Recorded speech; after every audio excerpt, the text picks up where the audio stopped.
السلام علیکم ورحمۃ اللہ وبرکاتہ۔ سامعین کرام، آج میں آپ کے سامنے ایک باپ کی اپنے بیٹے کی نصیحت کی عنوان سے بات کرنا چاہتا ہوں۔ امید ہے کہ آپ اللہ سماعت فرمائیں گے۔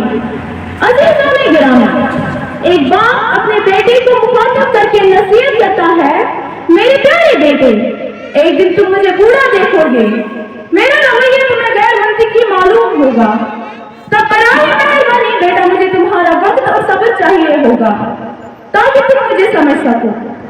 جب میرے ہاتھ کانپے اور میرا کھانا سینے پر گر پڑے اور جب میں کبھی نہ پہن سکوں تب گزرے ہوئے سالوں کو یاد کرنا، جب میں تمہیں وہ کچھ سکھاتا تھا جو میں آج نہیں کر سکتا۔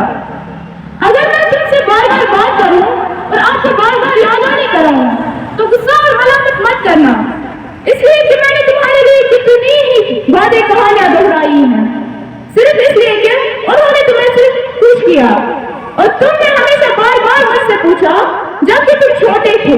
معذرت، اب مجھے رکاوٹ نہ ڈالنا۔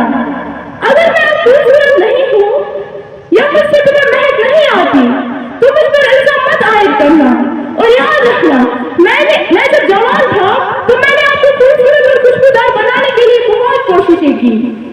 اپنے زمانے میں میری لا علمی اور کم فہمی پر مت ہنسنا، بلکہ تم میری آنکھیں اور دماغ بن جانا تاکہ جو چیزیں مجھ سے رہ گئی ہوں میں انہیں پا سکوں۔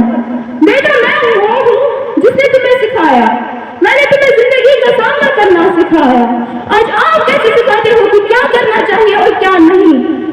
اپنی گفتگو کے دوران میری کمزور یادداشت اور میری باتوں اور سوچ کی سستی سے نہ تھکنا، کیونکہ میری خوشی اب صرف تمہارے ساتھ رہنے میں ہے۔ بس مجھے وہ خرچ کرنے میں مدد کرنا جس کی مجھے ضرورت ہے۔ میں اب بھی جانتا ہوں کہ میں کیا چاہتا ہوں۔ جب میرے آباؤ مجھے جہاں چاہے لے جانے میں ناکام ہو جائیں تو مجھ پر احسان کرنا اور یاد رکھنا کہ میں نے تمہارا ہاتھ اتنا پکڑا کہ تم چل سکو۔ آج میرا ہاتھ پکڑتے ہوئے کبھی شرمانا مت، کل تم کسی کا ہاتھ پکڑو گے۔ اس عمر میں جانتا ہوں میں آپ کی طرف زندگی کے قریب نہیں آ رہا ہوں، لیکن میں مرنے کا انتظار کر رہا ہوں۔ بیٹا، میرا ساتھ دینا، میرا مخالف نہ بننا۔ جب آپ کو میری کچھ غلطیاں یاد آئے تو جان لینا کہ میں نے ہمیشہ آپ کے بہترین مفادات کے علاوہ کچھ نہیں چاہا، اور یہ سب سے اچھی چیز ہے جو آپ ابھی میرے ساتھ کر سکتے ہیں، میری لفظوں کو معاف کرنے کے لیے اور میری خطاؤں کو پردہ ڈالنے کے لیے۔ خدا تمہیں معاف کرے اور تمہیں چھوڑ دے۔ بیٹا، آپ کی ہنسی اور مسکراہٹ ابھی مجھے اسی طرح خوش کرتی ہے جیسے جب میں جوان تھا۔ مجھے اپنی صحبت سے محروم نہ کرنا۔ بیٹا، جب تم پیدا ہوئے تو میں تمہارے ساتھ تھا، تو جب میں مروں تو تم میرے ساتھ رہنا۔ سامعین محترم، یہ تھی ایک باپ کی اپنے بیٹے کو وصیت جو میں نے آپ کے سامنے پیش کی۔ ہم سب کو اس بات پر غور کرنا چاہیے کہ ایک باپ اپنی اولاد کے لیے کتنی قربانیاں دیتے ہیں، کتنی مشقتیں اٹھاتا ہے، کتنی تکلیفیں سہتا ہے اور کتنی غم برداشت کرتا ہے۔ ذرا میں آپ سے پوچھنا چاہتی ہوں کہ اس شدید گرمی میں اگر ہم سکون سے پڑھائی حاصل کر رہے ہیں یا گھروں میں سکون سے رہ رہے ہیں، لیکن وہ کون ہے جو اس شدید ترین گرمی میں بھی اپنی کمر پر بوجھ اٹھا کر دوڑتا ہے؟ وہ کون ہے جو ہمارے لیے اوور ٹائم ڈیوٹیاں دیتا ہے، کام کرتا ہے؟